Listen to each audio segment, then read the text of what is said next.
Un team di professionisti che dovrà gestire e organizzare la rinascita e la ripresa economica del Veneto post-Covid.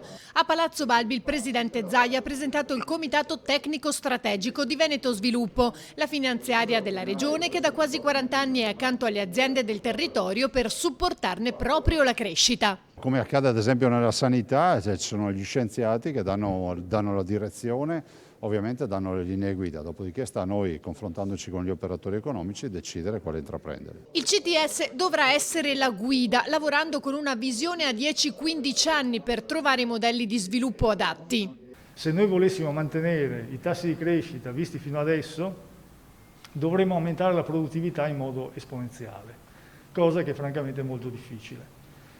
Questo che cosa ci dice? Ci dice che i vecchi modelli non funzioneranno più, quindi il non più, ma al tempo stesso siamo anche in una condizione di non ancora. Perché? Perché non sappiamo fino in fondo quali modelli dovremo applicare per poter essere, come dire, efficienti ed efficaci nel futuro. Quindi quello che noi chiediamo è avere una visione a 10-15 anni, cioè servono delle lenti per questo binocolo che ci consentano di vedere come potrà essere il mondo tra 10-15 anni. Questo è quello che chiediamo. Fondamentale per una regione con le sue peculiarità e che per questo va capita. L'auspicio è che qui si trovino, che si riesca non solo a capire dove siamo, ma soprattutto a dare delle direttrici per capire dove vogliamo andare.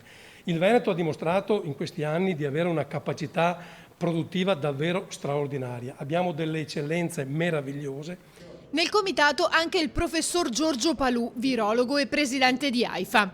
La regione è pronta a investire nel progetto, confrontandosi con le imprese del territorio. Fondamentali per la buona riuscita del progetto saranno anche i 222 miliardi del Recovery Plan. Abbiamo delle imprese eccezionali, dobbiamo solo fare in modo di non intralciare il traffico.